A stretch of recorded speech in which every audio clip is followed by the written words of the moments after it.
নমস্কাৰ প্ৰিয় শ্ৰোতা, আজি আপোনালোকক শুনাবলৈ লৈছোঁ এটি সুন্দৰ কবিতা।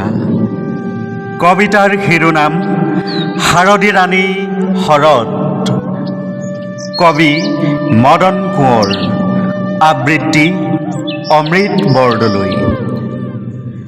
ৰাতুল ৰহন হানে বাতুল বতাহে, সেয়ে চাগে আহিন মাহ ইমান ৰঙীন।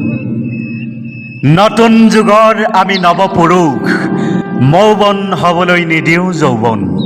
কাৰণ অমৃতৰ টোপাল একাজলিলৈ শৰৎ আহে পৃথিৱীৰ বুকুলৈ। মেঘ থাকে, বৰষুণ দিয়ে, লগতে থাকে মৃদু বতাহ। আহ, কি যে মায়াময় শৰতৰ সন্ধিয়া।